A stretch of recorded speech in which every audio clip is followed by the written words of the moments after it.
Love, trust, and betrayal. Three forces that test the strength of every heart. In this story, Toan and Diem live their happiest days, blessed by the warmth of family and the support of Toan's mother. But peace is fragile. When Mai Huong, a woman from Toan's past, returns with hidden intentions, she tries to poison that love with manipulation and lies. Yet, true hearts always recognize truth, and a mother's love soon sees through the shadows. Subscribe now and follow this emotional journey of love, deceit, and redemption that will touch your soul.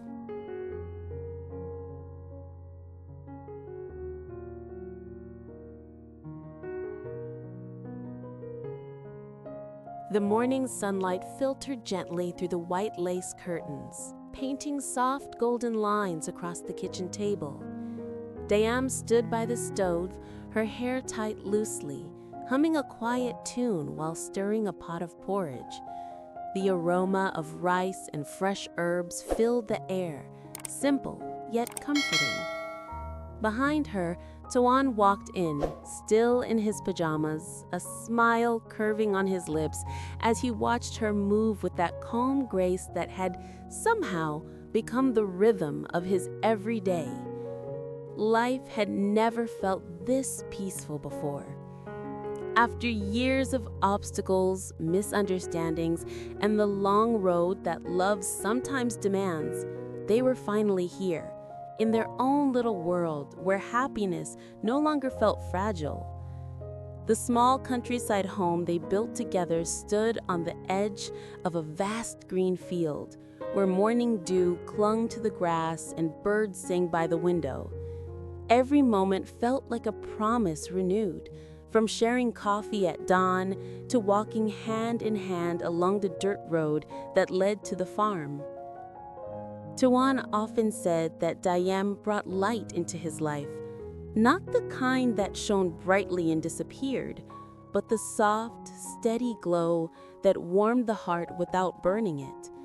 And for Diem, Toan was her peace, the quiet harbor she had always longed for. Together, they worked on the farm, planting vegetables and taking care of the animals. They laughed at the chickens chasing each other across the yard, teased one another when the cows refused to be fed, and ended each day sitting side by side on the porch, watching the sun melt into the horizon. Their love, once doubted by many, was now something even Toan's mother had come to cherish. At first, she had her reservations, wondering if Diem truly understood the weight of being a wife, of belonging to a family so deeply rooted in tradition. But time has its own way of revealing sincerity. She saw the way Diem always made sure Toan's meals were ready before he came home, the way she patiently listened to the elders, and how she always smiled, even on tiring days. Slowly, those gestures built a quiet bond between the two women, one not formed by words but by mutual respect and genuine affection. Now, every evening when Diem brought her tea and sat beside her to talk about the day, Toan's mother would feel a warmth she hadn't felt in years, the kind of comfort only a daughter's presence could bring. And in her heart, she silently thanked fate for sending Diem to their family. It was, without a doubt, the happiest chapter of their lives, a season of love, of laughter, and of peace that seemed to last forever, until the winds of change began to stir.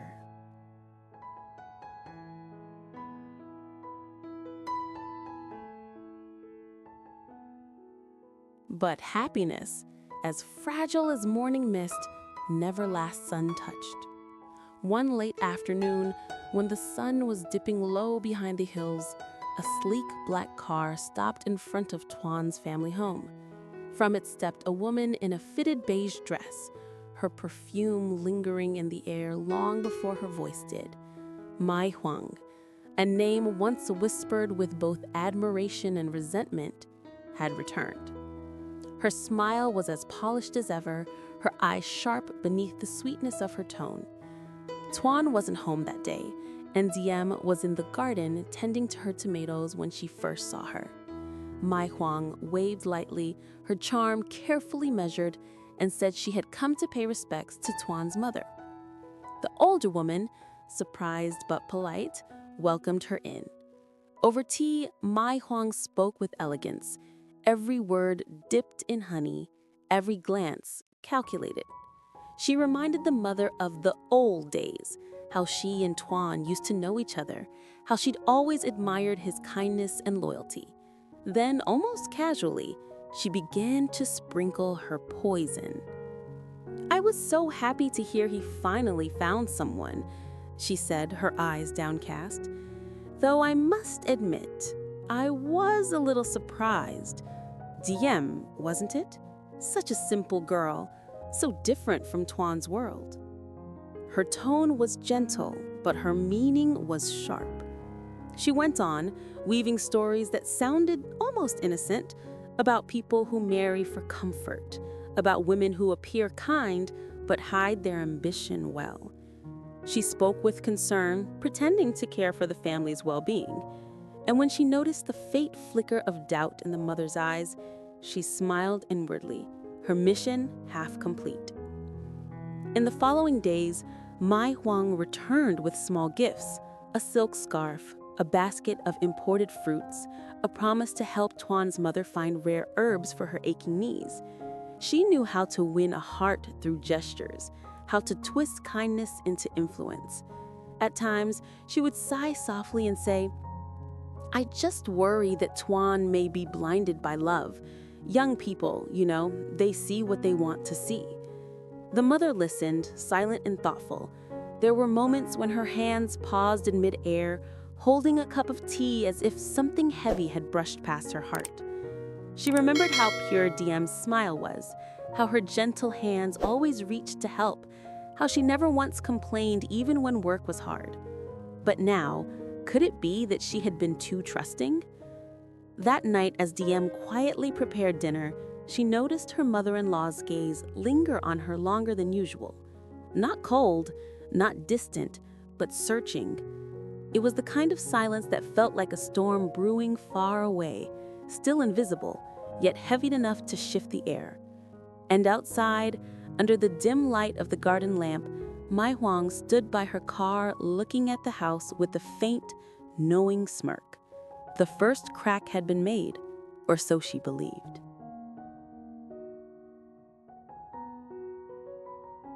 The days that followed felt strangely quieter. The air in the house carried a faint tension, like a thread pulled too tight, yet not quite breaking. Diem could sense something, a shift in the way her mother-in-law looked at her, a hesitance in her voice that hadn't been there before. Still, she said nothing. Instead, she continued as she always did, waking early to prepare breakfast, tidying the garden, making sure Toan's mother had her tea warm and ready every afternoon. Her kindness didn't waver, not even when the weight of unspoken doubts began to settle around her like a silent fog. One evening, as the rain tapped gently against the windows, Toan's mother sat by the fire with her knitting, her mind tangled with the words Mai Huong had planted days before. Was Diem truly sincere? Could someone appear so pure and still hide something beneath that quiet smile? The thought lingered, unwelcome yet persistent. Then, just as she was about to set aside her work, she heard Diem's soft footsteps in the hall. "Mother, it's getting cold. I made ginger tea for you," Diem said, her voice warm, her hands holding the cup carefully so as not to spill. The older woman looked up and met her daughter-in-law's eyes, and in that single glance, something shifted. There was no deceit there, no calculation, only genuine affection and concern, the kind that couldn't be faked. Later that night, while Toan was fixing a broken fence outside, Diem sat beside his mother, massaging her shoulders gently. "You've been working too hard lately," Diem said softly. "Please rest. Toan and I will take care of everything." The older woman said nothing at first, but in her heart, she felt the warmth of those words seeping deep, dissolving the thin layer of doubt that had begun to form around her. It was then that she realized kindness cannot be performed endlessly unless it is real. And Diem's kindness was real as the rain outside, as steady as the love she had for Toan. A few days later, when Mai Huong returned with yet another gift and another story to tell, Toan's mother greeted her with calm politeness, but a coolness that could not be hidden. She listened briefly, then interrupted gently, "Mai Huang, thank you for your concern, but I know my children. Diem may be quiet, but her heart is true. I've seen it." The surprise flickered across Mai Huang's face, only for a moment, before she masked it with another forced smile. She knew then that she had lost her footing. That evening, Diem found her mother-in-law waiting for her on the porch. The sky was fading into gold and lavender, and the scent of wet earth filled the air. The older woman reached out, took Diem's hand in hers and whispered, "Don't worry about what others say. I believe in you, my dear." Diem's eyes glistened, her lips trembling into a smile. For the first time in weeks, the house felt warm again, not because of the fire, but because love and trust had found their way back home. Hello, xin chào tất cả các khán giả của kênh Lý Tu Diem Review. Vậy là trong câu chuyện của chúng ta ngày hôm nay thì Mai Hương lại xuất hiện và cô ta đang tìm cách mua chuộc lại mẹ Toàn. Nhưng mà giờ đây mẹ Toàn đã coi Diễm như con dâu trong nhà và có tình cảm với Diễm. Bà đã chấp nhận tình yêu của Diễm và Toàn nên bà không hoàn toàn tin vào những lời Mai Hương bịa đặt với Diễm. Mọi tình tiết hấp dẫn về câu chuyện tình yêu Diễm Toàn sẽ còn được kể ở các video tiếp theo. Các bạn hãy bấm vào nút subscribe để đăng ký kênh sẽ nhận được thông báo mới nhất về các tập phim sẽ được phát sóng hàng ngày trên kênh nha. Cảm ơn các bạn rất nhiều. Thanks for watching. Bye bye.